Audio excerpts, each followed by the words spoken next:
Bonjour à tous et bienvenue dans cette nouvelle vidéo. Donc aujourd'hui nous allons parler de l'art de se déconnecter de ses émotions, si on peut parler d'un art, et surtout on va répondre à la question mais qu'est-ce qui se passe sur la personne qui est déconnectée de ses émotions, qu'est-ce qu'elle ressent, ne ressent pas justement. Donc en réalité se déconnecter de ses émotions, initialement, ça a été fait justement pour ne pas ressentir. Ce qu'il faut comprendre, c'est que souvent c'est en réaction à une souffrance, à une douleur qui est très importante, à un événement que l'on n'a pas su gérer justement, généralement dans l'enfance ou dans l'adolescence. C'est tout à fait possible d'avoir eu ce comportement suite à un choc traumatique justement. Ça veut pas dire que c'est nécessairement ça, mais ça veut dire que la personne qui choisit, parce que finalement c'est un choix de se déconnecter, va continuer de fonctionner comme ça ensuite. Vous avez des personnes comme ça qui justement vont éviter tout ce qui est émotionnel, qui ne vont pas vouloir parler de ce qu'ils ressentent ou même de ce que les autres vivent, ressentent, etc.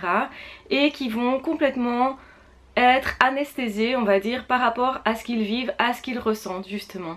Donc c'est une façon de ne pas du tout être connecté à soi, de ne pas non plus savoir au final qui l'on est, et le risque c'est de se perdre complètement, de ne pas savoir du tout ce qu'on est en train de vivre. C'est très dangereux parce qu'en réalité on ne vit pas vraiment. Le problème de ça, c'est qu'aussi en compensation, la personne, pour ne pas être creuse, vide, pour continuer de fonctionner en société, va faire en sorte d'avoir un ego qui va prendre la place. L'ego c'est quoi? C'est une image qu'on se crée, qu'on s'invente et à laquelle on essaye de correspondre, et la personne elle-même va croire qu'elle est comme ça, ou en tout cas va essayer de le faire croire, parce que c'est une personne qui ne veut pas être prise en défaut. C'est aussi une personne qui veut avoir une place, et pour avoir une place elle va gonfler son ego, elle va se dire je vais prendre une place, je vais prendre cette place là, c'est à dire je vais prendre la place du personnage qui sera comme ceci ou comme ça. C'est la personne égocentrique qui va déterminer comment elle veut être égocentrique, si vous voulez. Donc c'est à dire, forcément c'est une personne qui va être centrée sur elle-même, qui du coup ne sera pas du tout dans l'analyse, dans le développement personnel. On pourrait penser que quelqu'un qui est dans le développement personnel est justement très centré sur elle-même, mais c'est pas négatif dans le sens où avoir un peu d'ego, dans le sens être centré sur soi et justement se connecter à ce qu'on ressent pour mieux se comprendre, mieux comprendre ses besoins et du coup aussi mieux comprendre les autres. Plus on a la capacité de se comprendre soi, et plus on va savoir correctement interpréter comment les autres peuvent vivre telle ou telle chose, parce que nous-mêmes on a déjà ressenti ça, parce que nous-mêmes on a déjà vécu quelque chose de similaire, parce que nous-mêmes justement on a accepté de ressentir. Donc les personnes qui ne ressentent pas leurs émotions, qui ne savent pas où elles en sont non seulement en désaccord avec elle-même, donc c'est-à-dire c'est très difficile de s'aimer soi quand on ne sait pas qui l'on est, on ressent un vide intérieur auquel on essaye d'échapper constamment.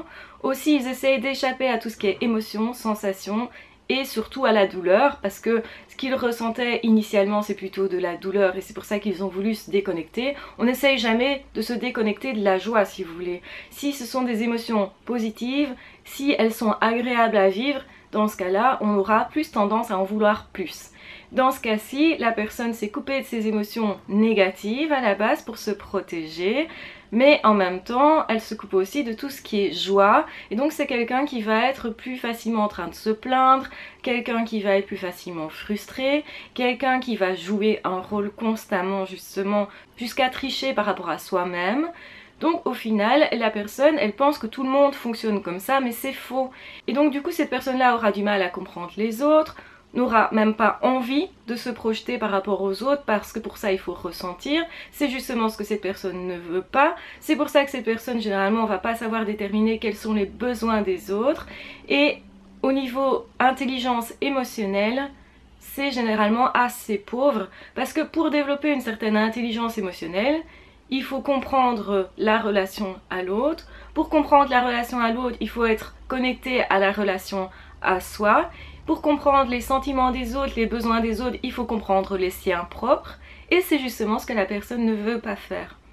Donc vous avez tout un mécanisme comme ça qui est mis en place, de façon à ce que la personne devienne au final une sorte de robot, anesthésié de ses sentiments et de lui-même, mais en même temps aussi insensible aux autres, parce qu'en fait on a mis vraiment un tampon qui va sécuriser, si vous voulez, par rapport à tout ce qu'on ne voulait pas vivre de négatif. Ne pas vouloir voir ce dans quoi on est fait aussi partie du mécanisme. Donc il y a des personnes qui ne s'en rendent même pas compte qu'elles sont comme ça parce qu'on s'est coupé tellement qu'au final on a peur justement de reprendre contact avec ses émotions et ses sentiments. Et à certains moments justement on est proche, si vous voulez, que ça revienne. Mais cette personne va mettre une énergie folle, donc ça lui prend beaucoup d'énergie, justement pour ne pas que ça lui saute au visage. Cette personne a peur de ça. Donc cette personne aura tendance aussi à fuir éventuellement les personnes qui ressentent beaucoup de choses et qui le montrent. Et donc du coup, généralement ce sont justement les personnes à l'aise avec eux-mêmes qui vivent comme ça et qui pourraient aider cette personne-là. Et c'est précisément ces personnes-là que la personne hyper narcissique, puisque c'est ça aussi, va éviter. Donc c'est quelqu'un qui va devenir frustré pour tout, aigri pour tout, parce que la seule chose que cette personne peut ressentir, c'est de la frustration. Frustration de ne pas arriver à vivre, parce que comment voulez-vous vivre en étant coupé de vous, en étant coupé de votre intériorité, en étant en fait coupé de votre âme, en étant coupé de votre vie intérieure, et en fait comment savoir ce qui vraiment compte pour vous ou pas.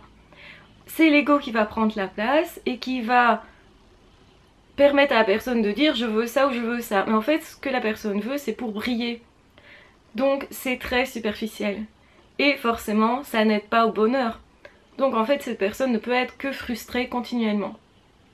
Ce que je vous explique là, le fait d'être coupé à soi, alors attention, c'est pas parce que vous avez été coupé à un moment de vos sentiments, de vos sensations, que d'office vous allez devenir hyper égocentrique, mais vous allez vous protéger en tout cas de vos sentiments, par exemple dans le cas d'un deuil. Ça c'est quelque chose de normal, c'est un mécanisme normal et ça ne dure pas longtemps. Si je vous explique vraiment un mécanisme qui va durer, la personne a appris à fonctionner comme ça et ne veut pas s'en défaire. Et donc toute personne qui va arriver dans la vie de cette personne-là pour essayer de lui faire ressentir des choses, pour essayer de se faire aimer par exemple, eh bien ça va ennuyer cette personne-là. Cette personne-là rejette les sentiments, rejette les émotions, rejette les relations, rejette le contact à soi, rejette tout ce qui est sensibilité. Donc ce sont des personnes qui vont être hyper pragmatiques et hyper centrées sur elles-mêmes. Donc le problème de ça, c'est que ce sont des personnes qui ne rentrent pas en relation, qui sont en fait très isolées, très seules et très tristes. Parce que vous ne pouvez pas vous épanouir sans savoir quelle est votre voix intérieure, sans savoir vraiment ce que vous voudriez vous intérieurement. Pour savoir vraiment vous épanouir, il faut se connecter à soi pour comprendre ses besoins et pour pouvoir les satisfaire. Qui est épanoui si ce n'est quelqu'un qui a satisfait ses propres besoins, qui comprend où il en est, même si parfois il y a des zones douloureuses, quand on se regarde en face parfois c'est douloureux, mais c'est là qu'on va commencer justement à prendre conscience des problèmes et à pouvoir travailler dessus de façon justement à se réparer, de façon justement à vivre des choses qu'on a vraiment envie de vivre et à justement partager aussi sa joie de vivre, son essence intérieure. Et c'est ça qui fait d'une amitié une réelle amitié, d'un amour un réel amour. C'est ça qui fait que deux personnes peuvent s'aimer vraiment, c'est parce qu'on a décidé de se connecter à soi, même si c'est douloureux. Et généralement les personnes très sensibles savent que c'est douloureux justement de ressentir beaucoup, mais en même temps c'est un cadeau fabuleux parce que plus vous allez être connecté à vous, plus vous ressentez de choses, plus vous êtes vivant, plus vous pouvez partager ces choses-là avec quelqu'un et plus justement vous pouvez être heureux. Et ça, souvent les hypersensibles l'oublient, ils se disent oui je peux être très très très triste, ça je suis sûre, et donc c'est plutôt pas une aubaine. Mais en réalité, si vous pouvez être très très très triste, n'oubliez jamais que vous pouvez aussi être très très très heureux. Et la personne qui se coupe de ses sentiments, eh bien elle ressent plus rien. Donc elle ne peut pas vraiment être malheureuse, mais elle ne peut pas non plus vraiment être heureuse. Donc c'est un piège qui se referme sur cette personne. Et c'est cette personne qui quelque part a choisi, ça peut être inconscient bien sûr, hein, c'est pas très conscient tout ça, mais qui a quand même à un moment donné choisi de ne plus ressentir. Parce que ce que cette personne ressentait à ce moment-là était désagréable. Et donc le courage parfois de vivre, c'est aussi le courage de ressentir ce qui est désagréable, le regarder en face pour avancer et savoir que la douleur elle ne dure pas. La douleur d'une situation, quelque chose qui vous dérange, Quand vous prenez conscience, ça fait mal, mais après ça ne dure pas. Vous allez vous adapter, vous allez trouver des parades aussi pour ne plus ressentir cette douleur-là, pour ressentir d'autres choses. Vous allez en fait vivre d'autres choses. Et c'est le fait de continuer à vivre, d'aller vers l'avant. Le problème des deuils, le problème des dépressions, etc. et des situations où on continue de souffrir, c'est parce que généralement l'avenir n'a pas de place et qu'on ne vit pas de nouveaux événements, parce que les nouveaux événements vont permettre d'équilibrer le passé et justement de nous autoriser à voir ça différemment va permettre justement de commencer à être à nouveau heureux. Et parfois c'est s'autoriser à être de nouveau heureux, comme quand on a été en deuil, qu'on a perdu quelqu'un de proche. Au début on ne s'autorise peut-être pas à revivre heureux sans cette personne-là, tellement cette personne comptait. On peut se sentir un peu coupable justement de se dire que si on vit heureux, alors peut-être on n'est pas respectueux par rapport à cette personne-là, ou on dégrade la valeur de cette personne-là. Mais parfois c'est ce qu'il faut faire, c'est faire descendre quelqu'un de son piédestal en se disant ok c'est la vie, mais moi j'ai droit au bonheur, quelle que soit la situation dans laquelle je me trouve. Et donc ça veut dire aussi que pour avoir droit au bonheur, je dois ressentir les choses telles qu'elles sont, même si c'est douloureux, même si ça fait mal, même si j'ai un passé qui est pas sympa et qu'il faut une fois pour toutes que je regarde en face, mais je vais pas rester avec ce passé en face à face, avec cette douleur en face à face, je vais la transformer pour en faire autre chose. C'est cette capacité de transformer la douleur qui va faire que vous allez la dépasser et que vous n'aurez surtout pas besoin de vous couper de vous-même et de vos émotions et donc du coup des autres en fait et de la joie. Donc voilà, surtout ne vous coupez pas de vous-même. Si vous l'avez fait un moment, n'ayez pas honte de ça, c'est tout à fait normal. Ça arrive dans la vie de bien des personnes, mais ce qui est important c'est de vous dire ok, je ne joue plus un rôle, je reprends ma place avec mes qualités, mes défauts, avec mes joies et mes peines et je suis telle que je suis, je m'accepte comme ça et puis comme ça je pourrai être heureux et aussi aller partager cette joie de vivre avec d'autres personnes, ce qui va créer de chouettes relations parce qu'au fond, des chouettes relations, c'est ça, c'est faire partager à l'autre ma joie de vivre, c'est faire vivre à l'autre des chouettes moments et parfois moins chouettes parce qu'on a aussi nos douleurs à regarder en face. Plus ces douleurs-là auront été regardées en face et plus vous serez apte relationnellement aussi par rapport à vous et par rapport aux autres. Et par rapport au monde d'ailleurs.